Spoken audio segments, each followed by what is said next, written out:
तो उत्तराखंड की चार धाम यात्रा यमुनोत्री, गंगोत्री, केदारनाथ और बद्रीनाथ की केवल एक आध्यात्मिक यात्रा नहीं है, बल्कि ये यात्रा प्राकृतिक सुंदरता और शांति का अनुभव प्रदान करने वाली भी यात्रा है।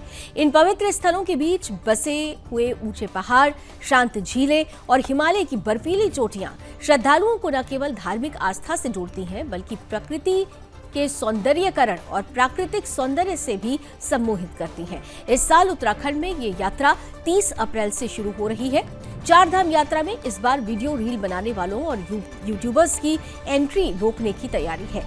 केदारनाथ, बद्रीनाथ पंडा समाज ने तय किया है कि इस बार मंदिर परिसर में इन्हें नहीं आने देंगे। यदि कोई ऐसा करता मिल गया तो बिना दर्शन उसे लौटा दिया जाएगा। इस बारे में प्रशासन को भी सख्त निर्देश दे दिए गए हैं। चार धाम यात्रा 2025 के लिए प्रशासन ने पूरी तरह से तैयारियां की है, ताकि श्रद्धालुओं को यात्रा के दौरान कोई परेशानी ना हो। यात्रा मार्गों से लेकर स्वास्थ्य सेवाओं और सुरक्षा, यातायात व्यवस्था, साथ ही जरूरी सुविधाओं तक हर पहलू पर खास ध्यान दिया गया है। तो चार धाम यात्रा को लेकर बेहद खास तैयारियां हैं। चार धाम यात्रा को लेकर उत्तराखंड तैयार है, यहाँ के वासी तैयार हैं और इस प्राकृतिक का सौंदर्य और धार्मिक संचेतना से जुड़ने के लिए भक्त भी तैयार नजर आ रहे हैं। चार धाम यात्रा की अगर विशेष तैयारियों की बात की जाए तो हम ग्राफिक्स के माध्यम से अब आपको समझा देते हैं। बहुत खास तैयारियां हैं।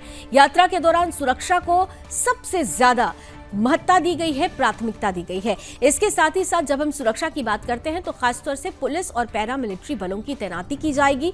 इसके अलावा सभी प्रमुख स्थानों पर सीसीटीवी कैमरे भी लगाए जाएंगे, ताकि चप्पे चप्पे की निगरानी आसानी से की जा सके।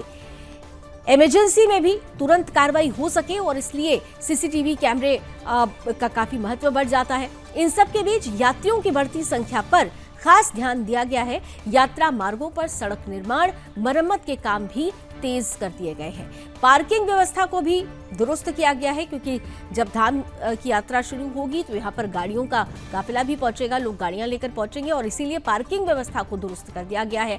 खासतौर से ट्रैफिक मैनेजमेंट के लिए विशेष दिशा निर्देश दिए गए हैं। कई स्वास्थ्य केंद्र स्थापित किए गए हैं। इसके अलावा प्रत्येक धाम पर मोबाइल मेडिकल यूनिट्स की मौजूदगी भी इस बार आपको देखने को मिलने वाली है। आपातकालीन चिकित्सा सेवाएं भी उपलब्ध रहेंगी इस दौरान।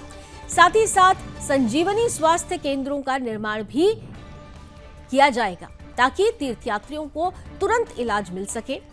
इसके अलावा क्योंकि मौसम का बड़ा खास महत्व होता है चार धाम यात्रा के दौरान, तो मौसम को ध्यान में रखकर तैयारी की गई है।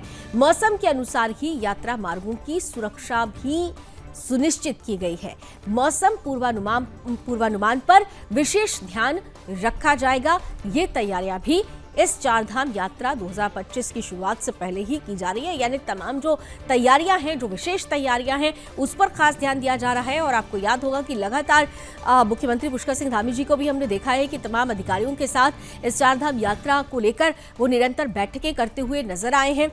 आने वाले जो यहाँ श्रद्धालु हैं उनको किसी तरीके की दिक्कतों का सामना ना करना पड़े, उन्हें संपूर्ण सुविधाएं मिले, दर्शन उनका सुनिश्चित हो सके और वो सुविधाजनक हो।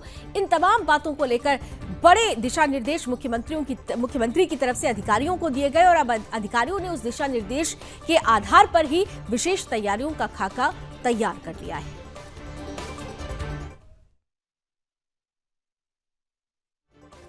देखिए, आगामी जो हमारी चार धाम यात्रा है, जो श्री धामों में श्रद्धालु आएंगे, उनके लिए प्रॉपर सुरक्षा के इंतजाम किए गए हैं, उनकी सुविधाओं के इंतजाम किए गए हैं। साथ साथ जो ट्रैफिक सिस्टम है उसको दुरुस्त किया जा रहा है। समय समय पर फोर्स को ब्रीफ किया जा रहा है कि किस तरीके से रूट को वो डाइवर्ट करें, कहाँ पे हॉल्टिंग स्टेशंस बनाएं। जहाँ पे हॉल्टिंग स्टेशंस बनाए जाएंगे, अगर श्री धामों में अगर श्रद्धालुओं की बहुत भीड़ है तो कहीं उनको हॉल्ट कराना हो पड़ सकता है, तो वहाँ पे हॉल्टिंग स्टेशन पे पूरी सारी जो व्यवस्थाएं हैं, रुकने की, खाने की, शौचालय की, सारी व्यवस्थाएं देखी जा रही हैं। साथ साथ जो रजिस्ट्रेशंस जो हो रहे हैं, जिसमें इस बार एक पॉलिसी डिसीजन लिया गया है चार धाम मीटिंग में, जिसकी अध्यक्षता माननीय आयुक्त गढ़वाल ने की थी, उसमें एक डिसीजन हुआ था कि 60% जो रजिस्ट्रेशन जो होंगे वो ऑनलाइन होंगे और 40% जो होंगे रजिस्ट्रेशन वो ऑफलाइन होंगे। पहले इस क्रम में कभी-कभी शिकायतें मिलती हैं फर्जी रजिस्ट्रेशंस की, तो इसी को देखते हुए वहाँ पे हम लोगों ने एलआईयू की टीम को डिप्लॉय किया है। साथ-साथ वहाँ पर सिविल में भी हमारे जो पुलिसकर्मी होंगे वो मौजूद होंगे और एक शिकायत केंद्र भी वहाँ पे बनाया जाएगा ताकि किसी को भी किसी तरीके की ऐसी लगे प्रोबेबिलिटी की कोई फर्जी रजिस्ट्रेशंस हो रहे हैं, तो वो हमें सूचित करे और इसमें हम कठोर कार्रवाई करेंगे। हमारा प्रयास है कि चारधाम यात्रा से पहले चारधाम यात्रा रूट पर जो भी हमारे गेस्ट हाउसेज़ हैं, सबसे पहले तो उसमें जो भी माइनर या मेजर रिपेयर वर्क हैं उसको फिट कर लिया जाए। तो रिपेयर वर्क के लिए निर्देशित कर दिया गया है। और चूँकि कई जगह ऐसी भी हैं जहाँ पर काफ़ी ज़्यादा मात्रा में बर्फ़ भी है, तो वहाँ कार्य बर्फ़ थोड़ा सा पिघलेगी उसके बाद ही प्रारंभ होगा। तो इस संदर्भ में जो हमारी प्रशासनिक कार्रवाइयाँ हैं वो हम लोग लग करके उसको पूरा कर रहे हैं। और एक निर्णय ये भी हुआ है कि प्रत्येक सप्ताह हम अपने स्तर से इसमें समीक्षा करेंगे। और जो हमारे होटल के या गेस्ट हाउसेस के जो मैनेजर्स हैं उस पर जीएम साहब वो भी व्यक्तिगत रूप से उनसे समीक्षा कर रहे हैं। एक टीम हमारी जाएगी इन सभी गेस्ट हाउसेस की विज़िट के लिए। हम स्वयं भी जाएंगे, लेकिन एक एडवांस टीम जाएगी ताकि वो आइडेंटिफाई कर सकें कि कहीं कोई और बेहतर या कोई रिपेयर वर्क करना है तो उसको किया जा सके। तो एक तो इस तरीके की व्यवस्था हम लोग बना रहे हैं। दूसरा, हम लोगों की वेबसाइट और हमारा जो पीआरओ ऑफिसेज़ हैं वहाँ से बुकिंग की प्रक्रिया प्रारंभ हो चुकी है। और मुझे ये बताते हुए बड़ी खुशी होगी कि लगभग 1,90,00,000 रुपए की हमारी ऑनलाइन बुकिंग हो चुकी है। और जबकि अभी हमारी सितंबर-अक्टूबर की बुकिंग प्रारंभ नहीं हुई है, क्योंकि एक तयशुदा टाइम ड्यूरेशन रखते हैं हम कि उसके पहले हम एडवांस बुकिंग नहीं लेते हैं। और इसके अलावा जो हमारे पीआरओ ऑफिसेज़ हैं वहाँ से भी लगभग 17 लाख रुपए की, और भी जो हमारे विभिन्न हैं वहाँ से 11 लाख रुपए की टूर पैकेजेस से।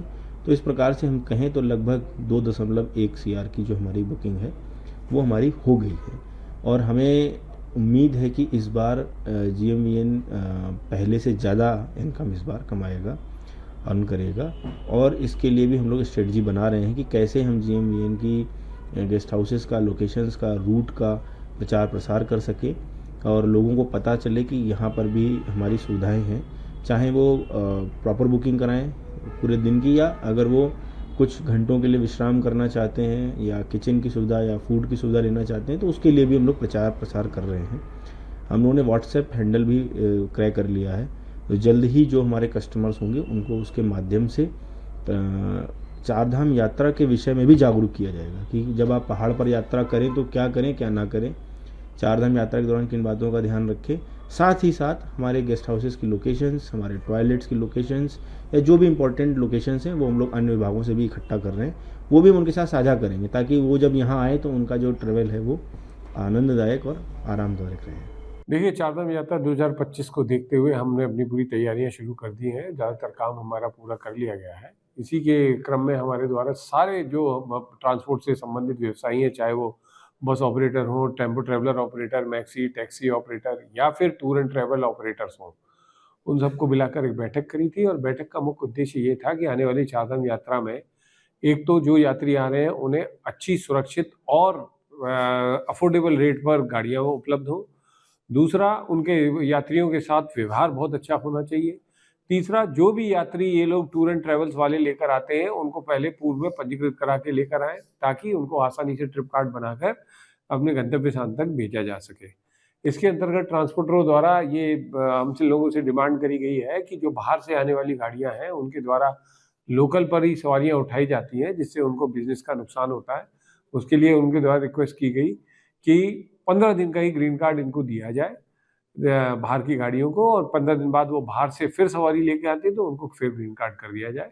इसके संबंध में हम लोगों ने परिवहन आयुक्त महोदय को अपना पत्र भेज दिया है और इस पर जल्दी ही निर्णय हो जाएगा।